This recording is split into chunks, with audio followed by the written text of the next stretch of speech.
going on, everybody? Thanks for checking out a brand new episode of 60 Days to Living. So this week's episode is going to be a little different than the ones you've seen in the past, and I'll tell you why here in a minute.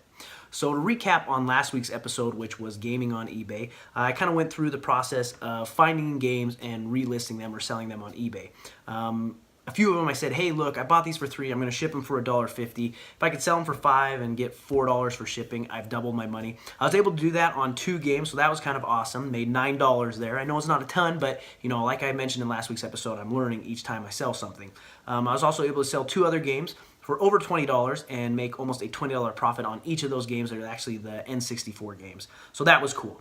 Also last week, I was able to launch the first episode to my podcast. I love listening to podcasts. They're one of my favorite things. And for the last couple of years, I've wanted to start one. Just never really pulled the trigger on it. And so finally I did it, took the plunge and launched it. So that's actually what you're going to be doing in this episode, is listening to the very first episode of the 60 Days to Living podcast. I'd love to hear any feedback that you have for me. You can leave a comment below or leave it on iTunes. That's where it's at. So go check it out on iTunes if you don't want to listen to it here on YouTube. So also real quick, one of the reasons I'm doing that is it was super crazy busy at work, right? We had a couple of different events and they've been absolutely awesome. People from all around the world come in, and it's just a ton of people who are business, entrepreneurial, and marketing minded and geniuses, and it's so amazing to be surrounded by those people. I learned a ton just listening to them. I guess you could call it eavesdropping, listening to their conversations. Just the things I'm able to pick up, right? I think I mentioned it earlier, but proximity is power. Being able to be surrounded by these amazing people has totally helped me. It motivated me to start this channel, motivated me to, take that plunge and start the podcast, do all these things that I probably wouldn't have done otherwise. So work, as crazy as it has been absolutely amazing. I don't think I've ever been more proud to say I was happy to be the dumbest person in the room, because I was able to learn so much from these geniuses. So it was absolutely awesome. So take a listen to the new podcast. Let me know what you think. And we'll see you next week on 60 Days to Living. Whoa, what's going on, everybody? This is the very first episode of 60 Days to Living. I'm the host, Miles Clifford. And if you can't tell, I'm freaking excited. So without further ado, delay, suspension, any of those other synonyms, let's go.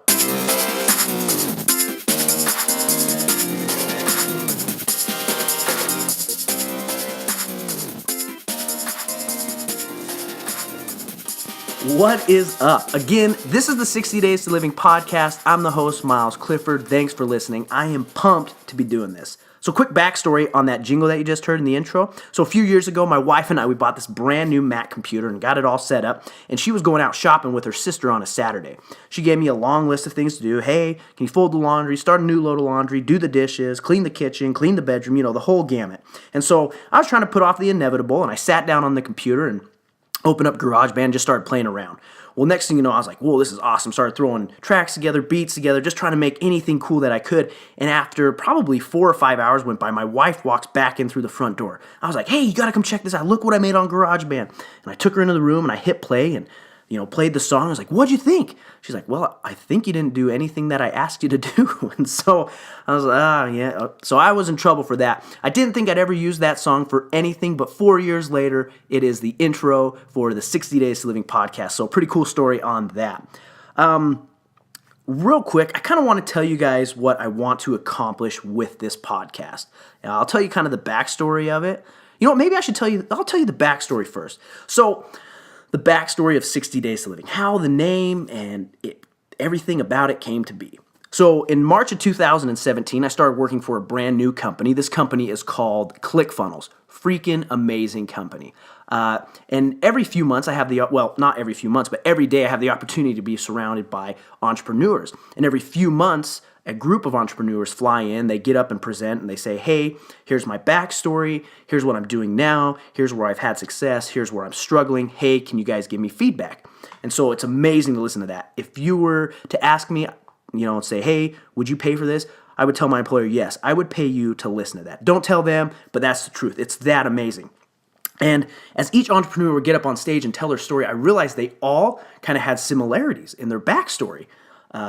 One person would get up and say, hey, look, my husband and I just got married. All of a sudden, we both lost our jobs. We had no money. We moved into a wet, damp basement of someone we met on Craigslist. We didn't have any food. We were eating top ramen for months. or someone would get up and say, hey, I took a job at Subway. The reason I took a job is so I could steal food to take it home and feed my family. Or, hey, I was living on a park bench. I was homeless. I'd go to the internet cafe after I scrounged up money to pay to use the internet. I mean, just these crazy stories. I'd go home and I'd tell my wife, like, listen. I'd just, blah, blah, blah, blah. I'd talk so fast and I'd talk for so long that my throat would actually start to hurt. And I was just like, how amazing is that?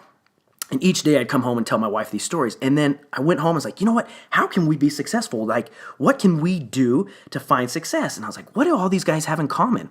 And then all of a sudden, like, I was looking around or sitting in my house. I was like, holy crap, we are way too comfortable. Like, we're never going to change because we're too comfortable. There's no reason to change. Like, my wife and I together, we make over $100,000. We have a brand new house. We have a brand new car. We don't have any debt outside of the house and the car. And we're way too comfortable. And so I told my wife, like, you know what we're going to do? We're going to stop taking any money from any of our paychecks from now on, and we have to find a way to live by doing other things, whether that's driving Uber or donating plasma, selling on eBay, starting new businesses. And she was like, I don't know about that. That sounds a little intense and crazy. And I was like, okay, well, how about this? What if we only took minimum wage? What if we took $7.25 an hour and we multiplied that by 40 hours a week, 4 times a month, and we only survive off of that, minimum wage for both of us? And she was kind of like, well, that sounds a little better, but still, like, we won't have enough to pay our fixed expenses. And I was like, yeah, that means we have to go out, we have to do these other things to make money. And she was like, well, maybe. And she still wasn't really sold on the idea. I said, you know what? How about this? What if we have a competition, a 60-day competition, you versus me? Obviously, it's not really versus each other because our money is our money. If my money's her money's my money. But it's like, what if we go out and see who can make more money in 60 days? And so she was on board with that. She started going and donating plasma. She started a little business. She signed up for, it's like a direct sales, but it's not an MLM. She buys it wholesale and then resells at retail value. And so she started doing that. I started doing other things. I started driving Uber, terrible experience, never going to do that again. Donating plasma, hate needles, so that was a terrible experience. Started going to yard sales, buying, reselling on Facebook. Started buying things on eBay, or not on eBay, but at thrift shops or at garage sales and reselling on eBay. And, I have a product that's actually launching on Amazon here in the next month or so. And so, we started doing all these things and it was just so cool. And we have a YouTube channel where we started recording these and posting them on there. My wife doesn't, after the 60 days, she's like, I'm done, I'm out, I don't want to do this anymore. She still has her little business that she's doing, making a little money here and there, but she really didn't want to be doing 60 days to living. But me, I was like, this is the coolest thing I've ever done. Like, 60 days to living has been mind-blowing, eye-opening. It has been so cool and so awesome. And so I was like, I just want to keep going. I just want to keep doing whatever I can. So, I'm still recording episodes for the YouTube channel, which is 60 Days to Living, no spaces, and it's the number, same as the podcast. And I was like, this is just so cool. And so I think there's been so much that I've learned from starting this, right? Like the great Zig Ziglar once said is, you don't have to be great to start, but you have to start to be great. And that's what 60 Days to Living has taught me is I just have to go out and I have to start something. Like, these people were successful because they started. Like, yeah, their lives weren't that great at the time, but they started doing something to make it better. And that's what everybody has to realize. Like, that's what's going to get it done. Like, oh, I wish I was rich, but I'll just wait till someone gives me money, or I'll just wait till Uncle Tom passes away and I'll suck up to him so, he gives me the most in the will. Like, that's not how it happens. Like, oh, you know what? I want to make money, so I'm going to start doing this.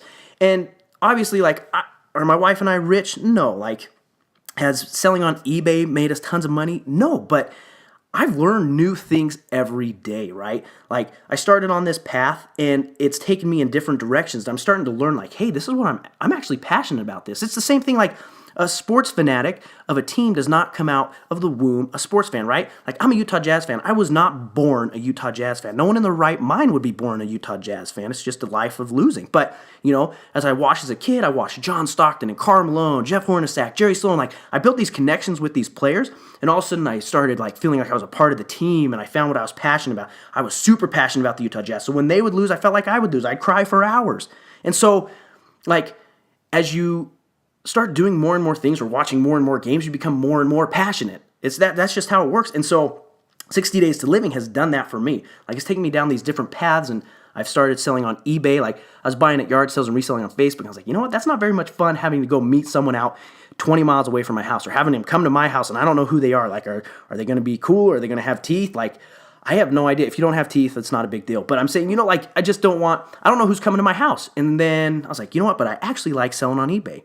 I don't really like paying the shipping, but I do like buying things and reselling them on eBay. That's kind of fun. And I've just started finding more and more things that I'm passionate about. And then I've really, like I said, I'm going to emphasize it. I learned it just takes starting. I've always wanted to start a podcast. I get everything ready. I'm like, okay, I'm going to start paying for these things. I'm going to go buy a mic. I'm going to do this stuff. And then I'm like listing out episode 1, this, episode 2, this, episode 3, this, episode 4, this, episode 5. Oh, crap. I only have ideas for 4 episodes. I'm done. Well, shoot, I guess I shouldn't do that podcast because I'm going to be out of episodes by episode 4. It's going to be pointless.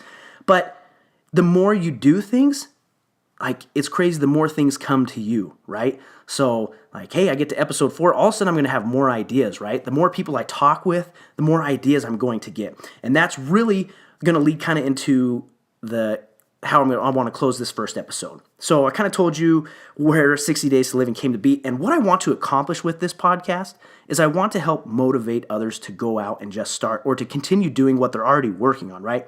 I want to bring in, other entrepreneurs and ask them what they're working on, where they've had success. The other people I'm bringing on are just normal people who have just started, and then they found a way to, find a niche or a product or, a service and sell it and to find success. I want to bring on those entrepreneurs. I want you to hear their success stories. I want to hear their success stories. That's the main reason. I'm being selfish. I want to hear what they have to say. Have you ever heard that saying, like, if you're the smartest person in the room, you're in the wrong room? Totally agree with that. Like, I want to be the dumbest person in the room everywhere I go. The reason being, if I'm the dumbest person in the room, I'm probably going to hear something new I wouldn't have heard otherwise, right? They're going to drop some golden nugget that's just going to, like, resonate with me or, spark an idea in my mind. It's like, crap, I'm going to go do that. That's going to be freaking awesome. Yeah. So, hey, stand up right now, whatever you're doing, say, I want to be the dumbest person in the room. See what kind of looks you get. So, I want to be the dumbest person in the room. So that's one of the things I want to do. I want to bring on entrepreneurs. I just want to bring on other people who are chasing their dreams, right? I want to bring on people who may not have found success yet, but who are working towards that, right? Like, I want people to hear those stories. Hey, what are you doing? What are you working on? Like, what's the end goal? Like, I think those stories are so awesome. It's not like getting to, the top, but it's the process of getting there. Gary Vee always talks about the process and everything, but that's what's really interesting is the process of how you got there. Oh, you're rich? Cool. That's a pretty boring story, but tell us the process of how you became rich or how you became successful. That's where, like, the gold nuggets are. That's where all the information is. That's where the motivation's at. So I want to bring those other people who may not be at the pinnacle of their success, but I want to hear what they're doing, how they're chasing their dreams, how they're going to get there. I think that's awesome. And so that's what I want to do with this podcast. I want to help motivate the listeners and motivate myself. Like I mentioned earlier, this is selfish. Like, if I can bring on awesome guests and they can tell me what they're working on and all of a sudden give me ideas, I've already won. But if you're listening and you can hear what they're working on, you can hear what I'm working on, you're getting those double doses, and it motivates you to go out and to start or to continue working, then you've won. And that's what I want this podcast to be. I want it to be a win-win situation. I just freaking love podcasting. I like talking. If you can't tell, I could just talk for days. So that's what I want to accomplish. Each episode, kind of fun thing I want to do is I want to have a snack that I'll be eating or drinking during each episode. I love food. I'm a big guy. Food's tastes amazing. This morning, I'm recording this on a Sunday morning. I'm just thirsty, so I have a Diet Dr. Pepper and a glass of water. In fact, I got to take a drink. I'm getting cotton mouth. But yeah, so that'll be something fun. I'm a huge sweet tarts guy. Absolutely love sweet tarts. I could plow through like 10 rolls right in a row. I love chips. I love pizza, popcorn. So if you don't like hearing chewing noises in the mic, this may not be the podcast for you. So, real quick, I want to finish this episode with a cool story that I actually just heard the other day. So, and I'll tell you how I want you to just think about this.